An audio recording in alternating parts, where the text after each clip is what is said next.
शरद पवारांच्या राष्ट्रवादीच्या खासदार सुप्रिया सुळेंनी मुख्यमंत्री देवेंद्र फडणवीसांची भेट घेतली। नसरापूर घटनेच्या संदर्भात सुप्रिया सुळे यांनी मुख्यमंत्र्यांच्या सोबत चर्चा केली।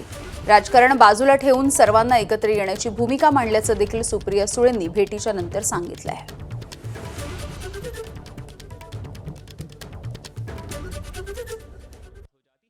माननीय मुख्यमंत्र्यांनी आम्हाला शब्द दिलेला आहे की अतिशय तातडीने ते स्वतः या केसचं मॉनिटरिंग करतील आणि जोपर्यंत या नराधामाला फाशी होत नाही माननीय मुख्यमंत्र्यांचं ऑफिस त्याच्या जातीने लक्ष घालेल।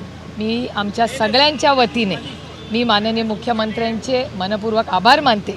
आम्ही माननीय मुख्यमंत्री आणि पोलीस यंत्रणेवर विश्वास टाकलेला आहे आणि त्याच्यामुळे आता पुढे केसचं काय होतं याचं आम्ही सगळे मिळून फॉलोअप घेऊ। आमची महाराष्ट्राच्या माननीय मुख्यमंत्र्यांना विनम्र विनंती आहे की उद्धवजी मुख्यमंत्री असताना एक कायदा शक्ती कायदा आणला होता, तर तो कायद्याची अंमलबजावणी सुरक्षितता आणि ही महिलांची तर सुरक्षितता झालीच पाहिजे, पण महाराष्ट्रातल्या प्रत्येक नागरिकाला सुरक्षितता कसं वाटावं आणि त्याला न्याय मिळाला पाहिजे ही भूमिका आणि भावना आम्ही मांडलेली आहे। एबीपी माझा, उघडा डोळे बघा नीट।